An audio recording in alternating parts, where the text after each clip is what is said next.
like when we enter seasons, I call it, the season of no, which is where I have an extended duration where I say no to almost everything. And most people say that's unbalanced. And they hurl that as though it's a bad thing. They're like, that's so unbalanced. And you're like, yes, that's the point. Because if I had a balanced outcome, then I won't have the outsized return on this one thing.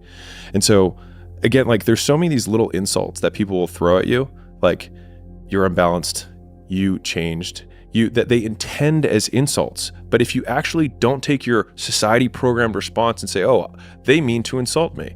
But if you actually think about what they're saying something that's true. And then we just need to be okay with that truth because that was the choice we made to begin with. And so I think about that a lot, which is like, how many things do people tell me that they intend to insult me with that I can take as a compliment? Like, I wonder how many times we've been insulted, even in my younger days where someone said something to me that like, if I had my current brain, I could have been like, you really mean it? Thanks, man. And, yeah, like so unbalanced. I remember I took that as such an insult for such a long period of time. Now, part of that was because when I was being brought up, balance was like one of the big frames of my household, was like, you have to be balanced, which really just meant you have to be awesome at everything. But balance was the word. So being unbalanced was a term that was used as an insult. And so for so many years, I wanted to be balanced. But then I was like, well, nothing great was ever achieved by people who tried to be great at all things. And so I was like, okay, I might not have a great relationship for a long period of time. I mean, there was like, a lot of people don't know this, but in the early days of our relationship, even when we were married, I told Leia, so the first 3 years, I said the business comes before our marriage. So a lot of people don't know that. And I was like, well, to me, it made sense. It was like, most people break up over money. The business makes money. So the business feeds us and then we will be okay. And that was kind of my thinking around it. And we eventually flipped that and said, like, if we're good, the business will be fine. But it took 3 years to get there. But all that to say, like, I think having periods of imbalance, and maybe, to be fair, if I hadn't had that priority at that time, maybe Gym Launch wouldn't have been what it became. And so I can't look back and say, like, I should have done it different, because it's really easy to say that now. But like, I might not be here to say that if I had been that way. We have a frame that we actually use a lot. I always think about these things from a business context, but they end up retroactively, applying to life. But when we're making big strategic decisions, we say, like, which problems would we prefer? And so rather than talking about like the gains and what's the upside, if we have like, let's say we're going to make a big investment in software for this company, or we're going to make a big, a new service line, or we're going to just decide to develop a physical product, right? I mean, I know you were literally on the just back half of a big decision like this yourself. It's like, okay, let's imagine what the problems are going to be if we decide to do this new service category. Well, some people are going to complain that they're not getting results from this thing. We're going to have a ton, we might have some negative reviews in the short term that we're going to have to deal with. Like, let's look at what happens when one of our favorite customers tell us to fuck off.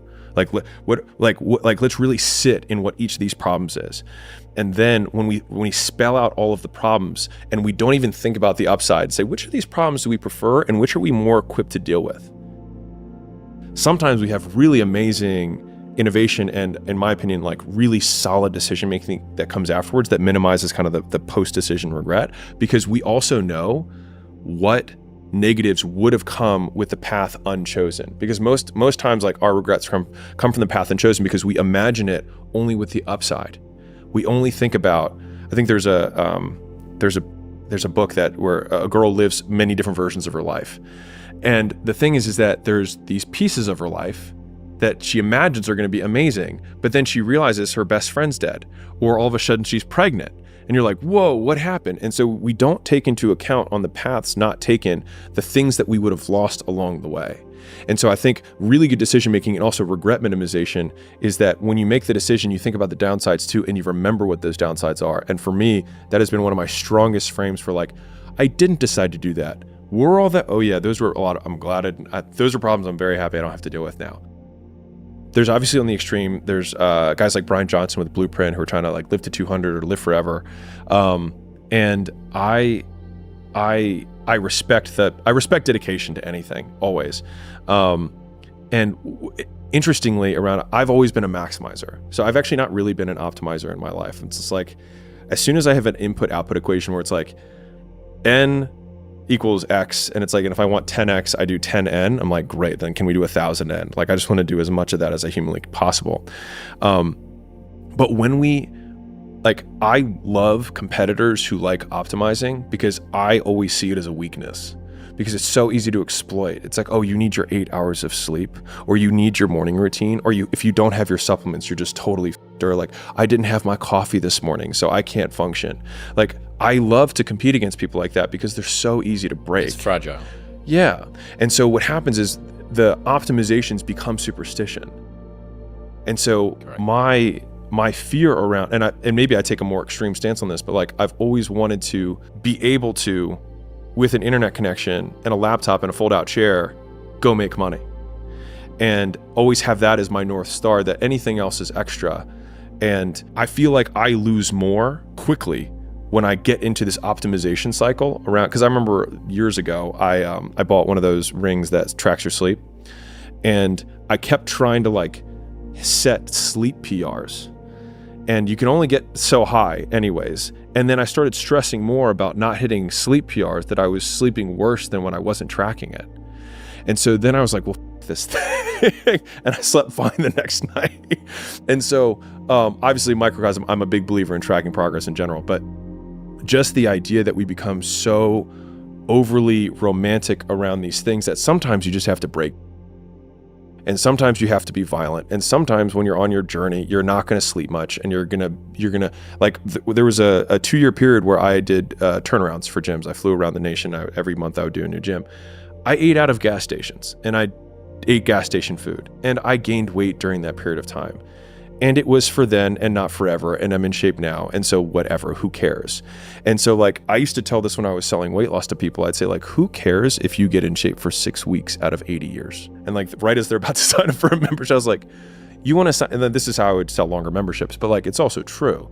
It's like, you want to sign up for the 6 weeks, but like, Susan, like, who cares if you lose 20 pounds and you're still overweight 6 weeks from now, and then you gain it back the next 6 weeks and you're still the exact same weight for the rest of your life? And so I think the absolute dedication to maximization so that it becomes a part of your identity and your character has been one of the outsized returns that I've gotten in my life. And just being absolutely willing to like, I'm pretty violent about this, but like, list all the things that you aren't willing to give up for the dreams that you have. And that is what the person who will beat you is willing to give up.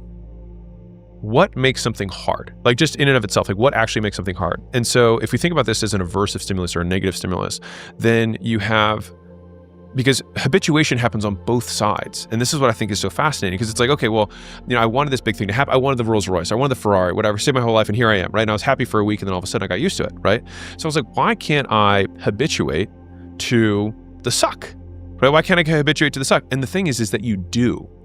The only thing is that what makes the suck keep sucking is what makes punishment effective, which is increasing intensity and variety. And so if you want to effectively punish someone, you can't just keep punishing them the same way. You have to increase intensity and change how you do it. And the beautiful thing is that life doesn't fight fair. And so life will change the intensity and will give you more variety. How many times have you been like, I didn't know life could suck in this way?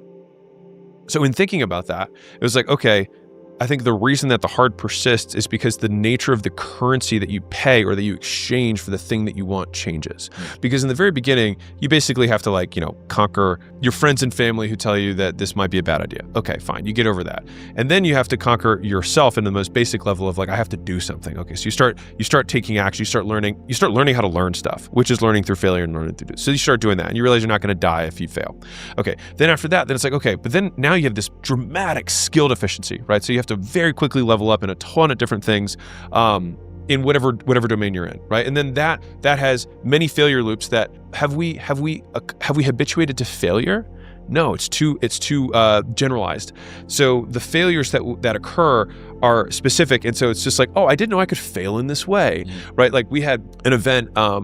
So we hold an event at our headquarters like monthly, and when people come out, I remember it was like 3 times in a row there was this thing at the front desk that got messed up, and I was like, how? Like, it was the can thing. I was like, how? And I swear to God, I got the message back, and they said, the system messed up in a different way this time. And I was like, same issue, new route. Exactly. Yeah. And I was like, And it happened 3 times in total. And so it was the same problem, 3 complete. They're like, well, we fixed that version of the problem, but then this one came up. And so it's like, it still sucked. And so the thing is that I think failure is, our habituation to failure is so narrow that every new type of failure, all 3 of those hurt. Micro novelty. Yes. And so when I think about that, is like when, like I said, this year financially has been the best year of my life, right? And so that's been awesome.